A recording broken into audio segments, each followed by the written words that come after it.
আজ ইচ্ছে করছিল উনার গলার মাফলার দিয়ে উনার গলাতেই পেঁচিয়ে ধরি। যখনই উনার মায়াময় চোখের দিকে তাকাই আমি অন্য কিছু ভাবতে বাধ্য হয়ে যাই।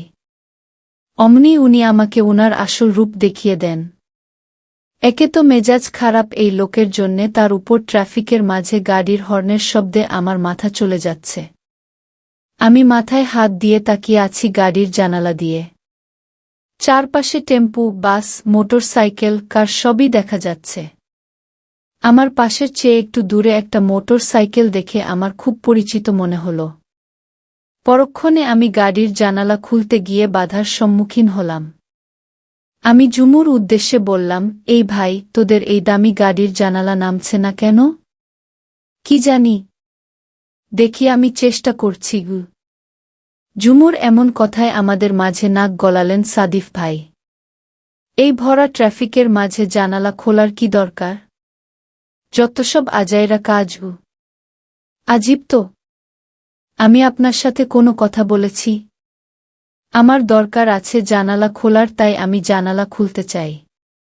ঝুমু চেষ্টা করত। ট্রাফিক ছুটে গেলে আমি তাকে হারিয়ে ফেলব। এই ট্রাফিকে তো আর রাস্তার মাঝে নামা যাবে না।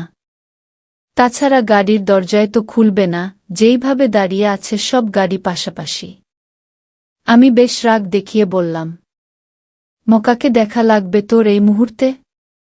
কে এত জরুরি তোর জন্যে? সাদিফ ভাই চিল্লিয়ে উঠলেন।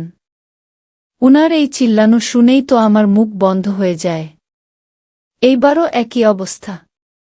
আমার মুখ বন্ধ হয়ে গেল। তাছাড়া ঝুমু তার হাত দিয়ে আমার হাত চেপে ধরে আছে, যার অর্থ হল এই মুহূর্তে আর কিছুই বলা যাবে না। সাদিফ ভাইয়ের সামনে আমি যতই বাহাদুরি দেখাই না কেন, উনার এই গর্জন মার্কা কথা শুনলে আমার রুহ কেঁপে উঠে বারবার। যেই ভেবেছি মোটর সাইকেলে বসা মানুষটিকে আমি ফোন করব, অমনি সবুজ রঙের লাইট জ্বলে উঠল আর মোটর সাইকেলটি হওয়া হয়ে গেল। বড্ড মন খারাপ লাগছে আমার। অনেকদিন পরেই তাকে দেখলাম আমি। তারা এখন আগের মতো আমাদের বাসায় আর আসেন না। অবশ্য তারা পড়ালেখা নিয়ে অনেক ব্যস্ত থাকে। অনেক ভালো ছাত্র সে। আমি এক বুক আফসোস নিয়ে বসে রইলাম। বাড়ির সামনে গাড়ি থামতেই আমি নেমে পড়লাম গাড়ি থেকে, আর ঝুমুকে আমার সাথে নামিয়ে নিলাম। কারণ আমার বাসায় একা একা ভালো লাগবে না। মা এবং রাফসান বেরিয়েছে মার্কেটে যাওয়ার উদ্দেশ্যে। আমি ঝুমুকে ঘরের চাবি দরজান থেকে নিয়ে নিতে বলে দোকানের দিকে গেলাম। কিছু চিপস কেনা লাগবে আমার। সাদিফ ভাই আছেন নাকি চলে গিয়েছেন সে খেয়াল আমি আর রাখিনি। জল্লাদ লোক একটা।